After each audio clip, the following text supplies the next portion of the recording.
My phone buzzed on the dinner table. 3 missed calls from my lawyer, 1 text. Deal closed, wire transfer confirmed. 20 minutes later, I told my family I was worth $80 million and watched every assumption they'd ever made about me collapse in real time. If you've ever been the one who got underestimated, overlooked, or written off by the people who were supposed to know you best, hit subscribe right now. Like this video if you believe quiet success eventually speaks the loudest. This is a story about being seen. Let's get into it. Sunday dinner at my parents' house never changed. Mom's pot roast, Dad's wine, and my brother Jason hiding court at the head of the table like he owned it. That night he had news. Senior Director of Marketing, a 20% raise, a new office with actual windows. He waved the promotion letter around like a medal. 8,000 base, he announced, could hit 95 with bonuses. My father raised his glass like he was toasting a war hero. Now that's success. That's what happens when you climb the ladder properly. A pause, just long enough to land the blow, unlike your sister who's still finding herself. I was 31, Jason was 34, and for 10 years straight, every family gathering had run the same script. His rise celebrated in real time, my life treated like an ongoing emergency no one wanted to name directly.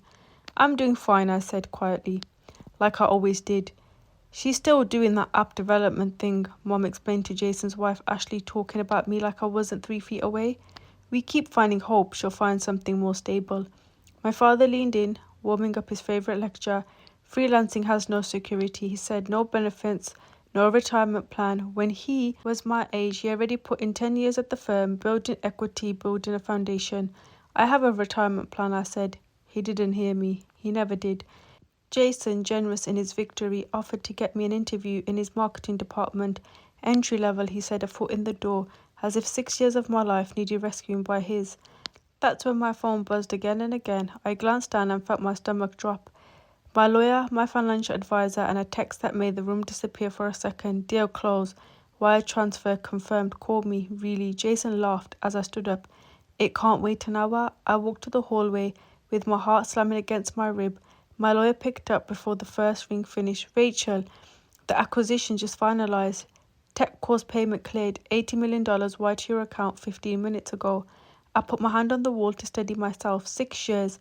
6 years of 16-hour days in a 1-bedroom apartment, of maxed out credit cards and near bankruptcy, of pitches that died in silence, and now Data Stream Analytics, the company I built from nothing, belonged to a corporation that couldn't afford not to own it. You set for life, Martis, and congratulations, you did it. I hung up, I stood there a moment longer than I needed to, just breathing. Then I walked back into the dining room, sat down and said nothing. Everything okay, Mum asked, in that tone that really wasn't a question. Everything's fine. Talk move on without me. Jason's new BMW, Ashley's trip to Italy. Dad's familiar refrain without stability leading to opportunity. I've refilled my water glass and I let it wash over me the way I always did. Then Jason turned that brotherly concern on me, the kind that always came dressed as kindness, and landed like an accusation. You're always so secretive about money. That usually means someone's struggling but too proud to say it. I'm not struggling. Then what do you do? If you're fine, you shouldn't be embarrassed to say. The table went quiet waiting, and something in me finally, of shrinking to fit their comfort, just let go. I just sold my company, I said. Your app thing, Mom said. Data Stream Analytics, 6 years building a predictive analytic performance. Tech Core Industries acquired it. The deal closed 20 minutes ago. Jason's face faltered. How much did they pay? 80 million plus stock options over 3 years, potentially another 40. Silence, absolute total silence. My father's wine glass froze halfway to his mouth. My mother's fork clattered against her plate. 80 million, her voice came out as barely as a whisper. I kept going, laying out the numbers with the same flat calm I'd used in the boardroom. My 65% ownership stake, a net worth after taxes of around 48 million immediately, 43 employees, 17 Fortune 500 clients, 22 million in revenue last year. Every fact landed like another brick pulled from the wall they built around who they thought I was. That's not possible, my father said, sharp, almost angry. You work from your apartment. I did for 2 years. We had a Manhattan office for the last 4. Jason stared at his letter, laying forgotten beside his plate. $80,000 had looked like a trump 15 minutes ago. Now it just looks small. Why didn't you tell us? My father demanded. And that's when I stopped being quiet. I tried multiple times. Last Thanksgiving, I mentioned landing Walmart as a client, and Jason told me to get a real job in their IT company.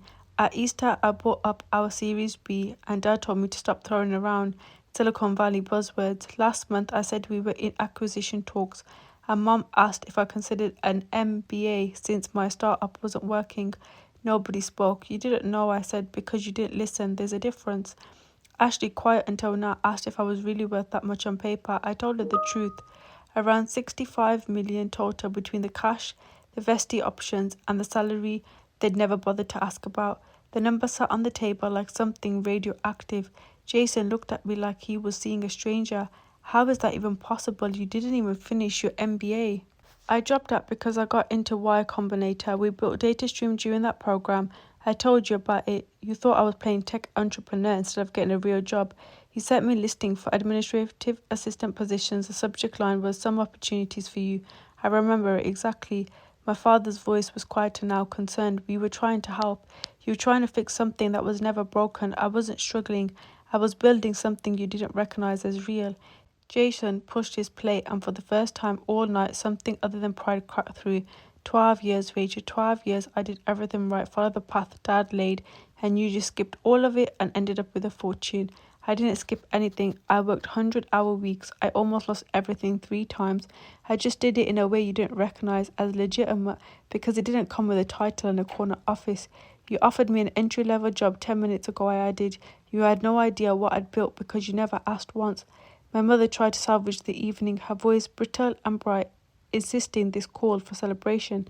I looked at her and asked the only question that mattered. Are you proud of me, or are you just impressed by the number? Because I've been the same person for 6 years. If the acquisition had been for 800,000 instead of 80 million, would we be celebrating tonight, or would you still tell me to get a real job?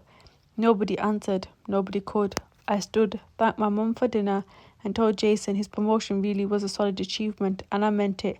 At the door, he caught me up, and for the first time in a decade, I heard something real in his voice, an apology, an admission that he'd been condescending, not helpful, that what I'd built was something he could never have done himself. Are we okay? He asked. We will be, but Jason, this was never about the money. It had been about being respected for the life I chased, even when it didn't look like yours. I drove home to the rent-controlled apartment they all assumed was proof of my failure. Then really it was just a place I loved and never saw a reason to leave.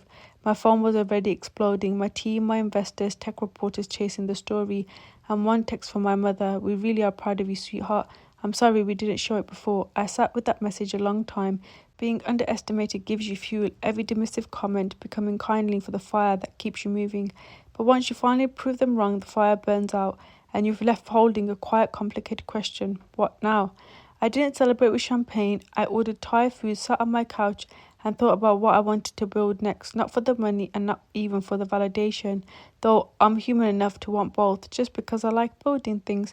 The truth is, vindication rarely feels the way you imagine it will. There's no firework moment, just a quiet clarity. The sense that you were right about yourself all along, and now, finally, so is everyone else. If this story hit home, if you've ever had to prove your worth to people who'd believed in you first, let me know in the comments. Like this video, subscribe for more stories where the truth finally gets its moment, and tell me what's the most satisfying vindication you've ever witnessed.